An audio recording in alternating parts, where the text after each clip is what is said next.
monde, j'espère que vous allez bien. On se retrouve dans une nouvelle vidéo. Une semaine dans mon assiette spéciale régime pesco-végétarien. Petit aparté avant qu'on démarre pesco-végétarien, qu'est-ce que ça veut dire? Ça veut dire juste qu'on ne mange pas de viande. En fait, c'est un régime végétarien dans lequel tu inclus encore la consommation du poisson. Je suis vraiment trop contente de vous retrouver pour la dernière vidéo de la série des 3 vidéos une semaine dans mon assiette. Donc si jamais vous n'avez pas vu ces vidéos, je vous mettrai d'abord la première dans le petit i, c'est la vidéo une semaine dans mon assiette spéciale régime vegan. Franchement, cette vidéo, j'ai trop kiffé la tourner. Et la deuxième du coup qui était aussi incroyable, c'était la semaine végétarienne. Voilà, semaine dans mon assiette végétarienne. Franchement, celle-ci, j'ai adoré aussi, c'était trop cool. Donc je vous la mettrai dans le petit i juste maintenant. Si jamais vous n'avez pas vu ces 2 vidéos, et bien vous pouvez mettre cette vidéo en pause et aller voir d'abord les 2 premières et ensuite venir voir celle-là, ou bien vous allez les voir après. Bref, vous faites comme bon vous semble, mais j'espère que ça pourra vous donner de l'inspi pour pouvoir éviter de manger toujours la même chose. Le but à travers ces 3 vidéos, ça a été de vous sensibiliser un petit peu au fait que c'est hyper important aujourd'hui qu'on puisse tous réduire notre consommation de viande. J'en ai parlé avec certains d'entre vous sur Instagram. Il y en a qui réduisent leur consommation de viande déjà pour le côté maltraitance animale qui, on le sait tous je pense, est absolument affreux. Il y a aussi tout le côté écologique, moi qui m'importe beaucoup parce que l'industrie de la viande, c'est une industrie qui est extrêmement polluante.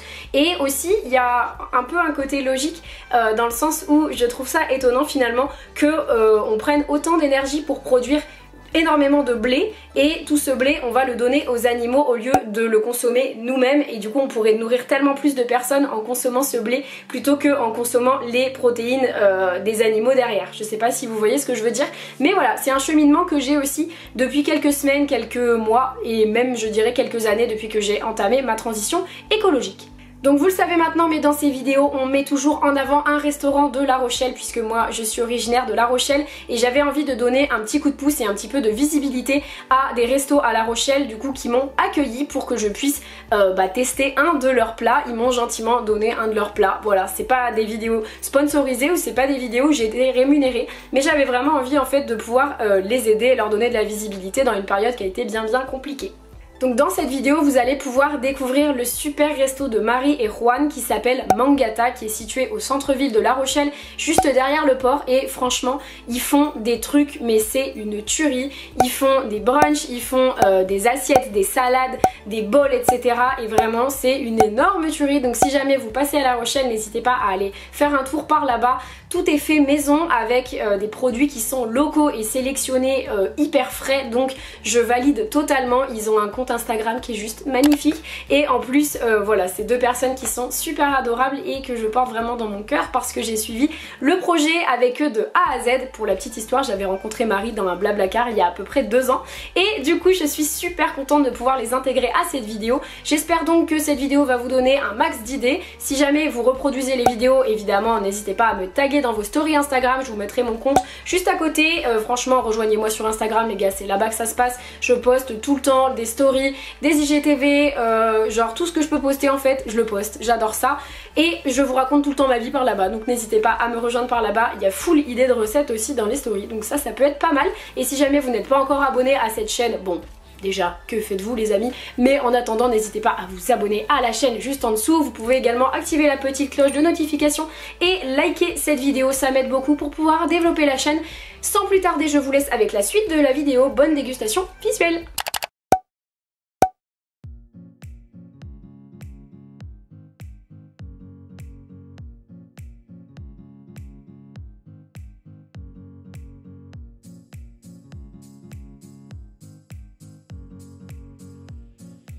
Du coup ça part pour le retour de course de la partie Intermarché. Donc j'ai payé 37 € pour tout ça, je vous montre, j'ai pris tout ce qu'il faut pour les recettes que vous verrez dans quelques instants. Donc j'ai commencé par prendre des petits pains suédois.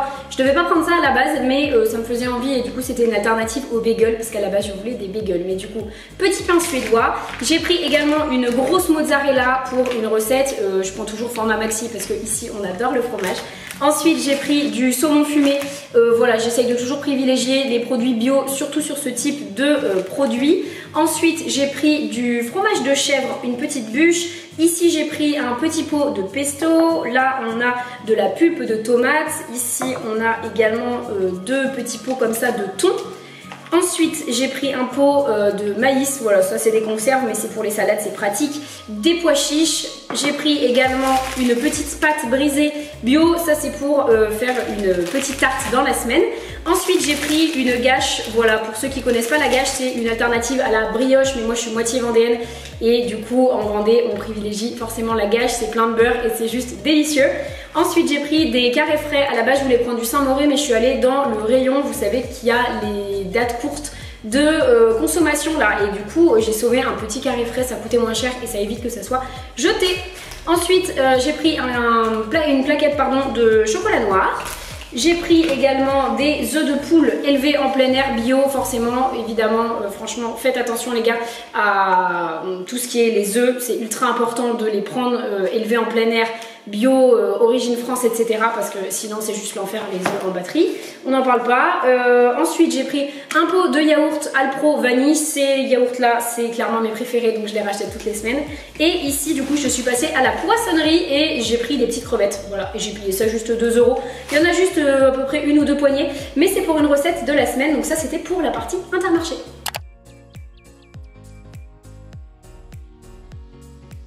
Et du coup ça part pour la partie fruits et légumes, donc on est allé au marché avec ma mère, on est revenu avec tout ça, j'en ai eu à peu près pour 15 €.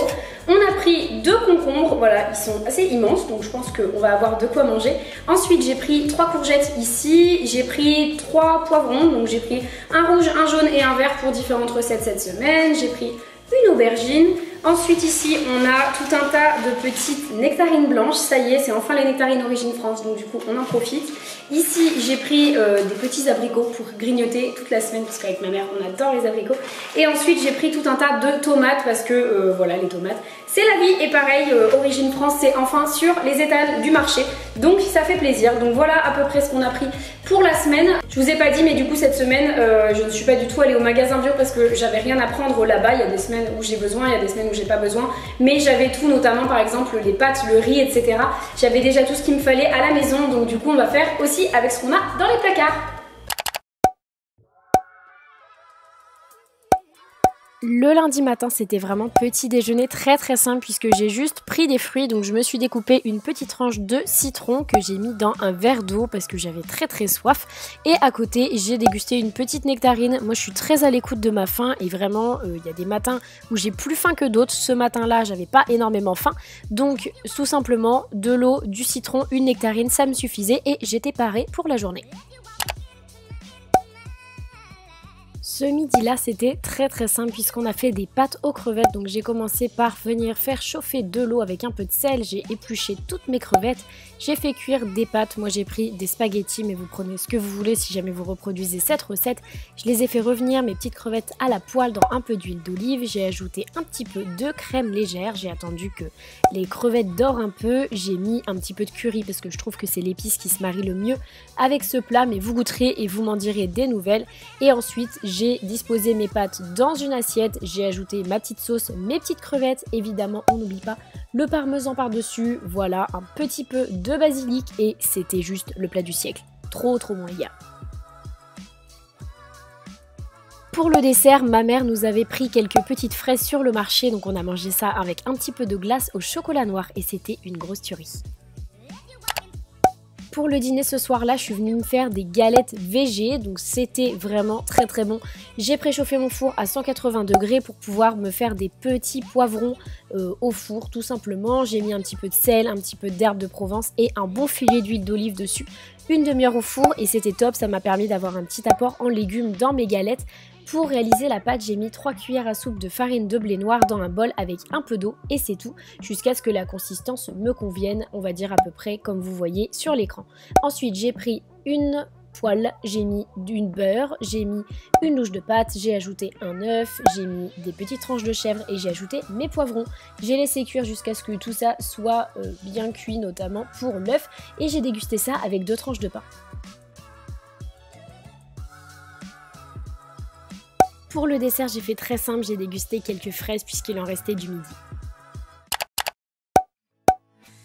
Nous voilà déjà arrivés à mardi matin, donc ce jour-là, j'ai mangé de la gâche. La gâche, donc je vous en parlais dans le retour de course, c'est donc une brioche vendéenne qui est pleine de beurre, super moelleuse, super fluffy et qui est juste délicieuse. Donc j'ai mangé ça avec une petite nectarine, comme d'habitude, et c'était trop bon.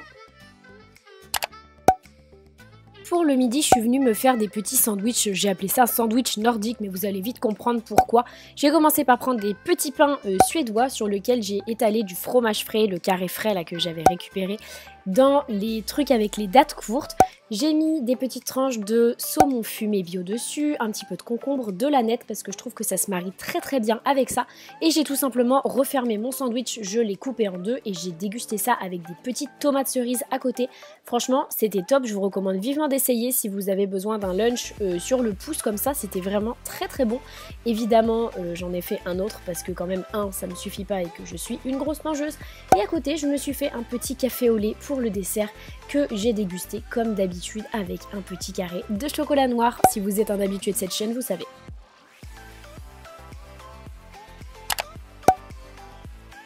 Pour le dîner, je suis venue réaliser ma fameuse tarte aux tomates et au pesto. Donc là, très simple, je préchauffe mon four à 180 degrés. Je vais prendre une pâte brisée que je mets dans un moule et que je pique dans le fond. Ensuite, j'ajoute du pesto au basilic dans le fond de mon plat, mais vous pouvez mettre de la moutarde ou ce que vous préférez. Je trouve que le combo est vraiment trop bon avec les tomates, mais voilà, en fonction de vos goûts, vous ajustez. J'ai pris donc des tranches de tomates, je les ai disposées dans le fond de mon plat pour tout recouvrir. Ensuite, par-dessus, j'ai ajouté de la mozzarella, j'en ai coincé un petit peu partout, un petit peu sur le dessus et franchement, ça a bien fondu, c'était juste incroyable.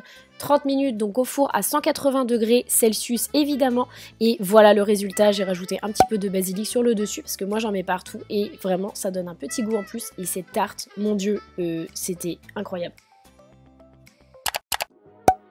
Nous voilà arrivés à mercredi matin, donc ce matin-là, j'ai fait tout simplement des tartines de pain avec des fruits. Donc j'ai pris du pain aux noisettes, celui-là c'est un de mes préférés. J'ai étalé dessus un petit peu de beurre, un petit peu de miel. Si vous ne connaissez pas ce combo, je vous recommande vivement de tester, c'est un délire. Et j'ai mangé ça avec un petit abricot. Le mercredi midi, je suis partie déjeuner en centre-ville avec une amie chez Mangata, donc c'est au 6 rue de la Ferté à La Rochelle, en plein centre-ville, c'est juste à côté du port. Et c'est un petit restaurant qui est plein de charme, il y a tout un tas de fleurs séchées, l'ambiance est trop cosy, le personnel est trop cool, Marie et Juan sont adorables et surtout les plats sont absolument incroyables. Je vous recommande vivement de goûter si jamais vous passez par La Rochelle. Ce jour-là, j'ai dégusté un jus pomme fraise qui était juste hyper frais, donc vraiment très bon. J'ai pris la tartine Barney, c'est une tartine du coup avec de l'avocat, il y a aussi de l'œuf mollet, du cream cheese dessus. Moi, je rajoute toujours du saumon et de l'huile de truffe, je trouve que ça fait totalement toute la différence. L'œuf mollet, on en parle, c'était absolument incroyable. Et pour le dessert, j'ai goûté les pancakes au chocolat avec des fruits et autant vous dire que franchement, je me suis explosé le bide. Après un gros déjeuner, du coup, j'ai décidé de me faire un gazpacho ce soir-là pour la première fois. Donc j'ai pris des tomates, je les ai coupées, je les ai mis dans mon mixeur. J'ai rajouté du concombre et également un peu de poivron.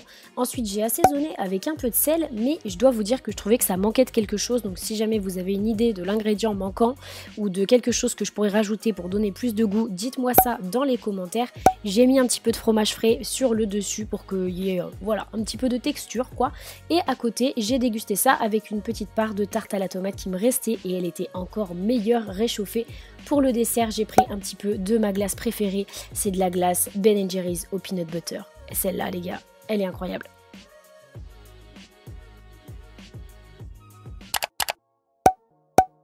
Jeudi matin, du coup, je suis venue me faire mon petit bol gourmand. Donc ça, je le fais tout le temps et c'est super bon et très rapide. Donc je prends du yaourt végétal. Là, c'est du yaourt Alpro à la noix de coco.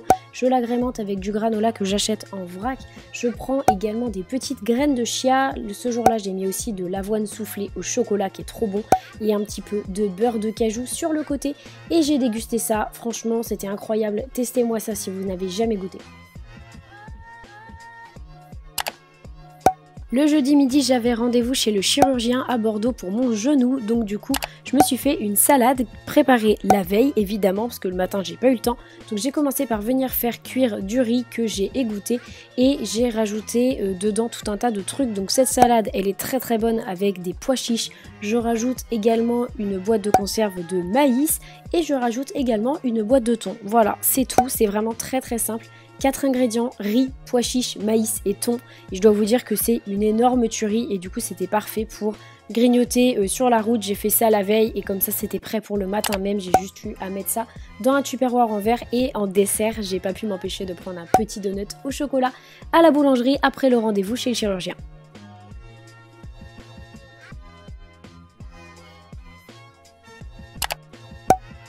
Jeudi soir, je me suis fait juste des petits sandwichs, vous savez les sandwichs que j'avais fait la veille ou 2 jours avant, il me semble, ceux avec le saumon, le concombre, le carré frais et la nette.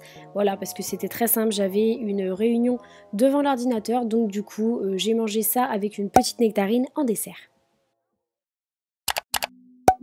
Vendredi matin, du coup, je me suis fait un porridge. Ça m'arrive de temps en temps lorsque j'ai une grosse faim le matin. Donc, je prends des flocons d'avoine que je mets dans un bol. Je rajoute du lait de soja vanille, enfin en tout cas du lait végétal, celui que j'ai sous la main. Je fais cuire à peu près 1 ou 2 minutes au micro-ondes pour que ça ait à peu près cette consistance. Je rajoute une cuillère à café de pâte à tartiner au chocolat noir, un petit peu de granola sur le dessus. Et voilà, c'est déjà terminé. Ce jour-là, pour le déjeuner, j'ai essayé de me faire un genre de Pokéball maison.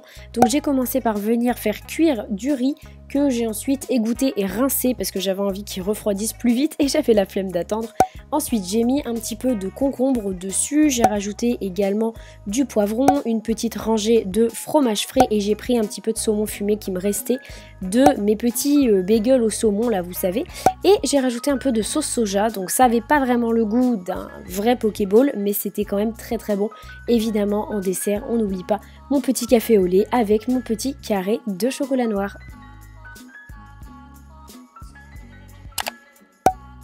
Et pour terminer la semaine en beauté, j'ai fait une recette que j'avais jamais fait, c'est un crumble de légumes. Et celle-là, franchement, il faut que vous testiez, c'est incroyable. J'ai commencé par préchauffer mon four à 180 degrés, j'ai découpé des courgettes que j'ai fait revenir dans de l'huile d'olive, j'ai également ajouté une aubergine, je crois que la recette était pour 4 personnes et j'ai mis à peu près 2 courgettes, j'ai mis une aubergine entière, ensuite j'ai pris 100 g de farine, 80 g de beurre, un petit peu de sel et j'ai rajouté un peu de piment et d'herbe de Provence pour préparer la pâte à crumble. J'ai remis tout ça dans mes mains pour avoir des beaux copeaux comme ça de pâte. J'ai mis également un petit peu de parmesan et dans ma préparation j'ai rajouté de la pulpe de tomate, des herbes de Provence, j'ai laissé cuire jusqu'à ce que tout ça soit cuit en fait, tout simplement. Ensuite j'ai émietté ma pâte sur le dessus pour faire comme un crumble, 25 minutes à 180 degrés et franchement, mais goûtez-moi ça, vraiment, et taguez-moi dans vos stories Instagram parce que pour moi c'était une énorme découverte, c'était délicieux, on a mangé ça avec de la salade verte et franchement ça se mariait trop bien pour un petit plat végétarien, c'était délicieux et un petit yaourt au chocolat noir en dessert. Du coup ça y est les amis, c'est déjà la fin de cette vidéo, j'espère sincèrement qu'elle vous a plu, j'espère que ça pourra alimenter votre carnet de recettes. Moi c'était un plaisir de vous réaliser ces 3 vidéos, franchement c'était trop cool, j'espère que ça pourra vous aider aussi à prendre conscience qu'on peut tous apporter notre pierre à l'édifice et on peut tous essayer de faire mieux en réduisant notre consommation de viande, en réduisant notre consommation de poisson et en termes général en réduisant notre consommation de tout ce qui va être d'origine animale. Ça permet de réduire au maximum votre empreinte carbone. Donc j'espère sincèrement que ces 3 vidéos vous ont plu. Voilà, c'est tout, merci beaucoup. Franchement, on est de plus en plus nombreux sur cette chaîne, ça me fait grave kiffer. Si jamais vous avez des envies de vidéos particulières ou bien des recettes que vous voulez me partager pour que je les mette dans une prochaine vidéo, mes DM sont toujours ouverts sur Instagram et moi, je vous dis à plus dans une prochaine vidéo. Bye!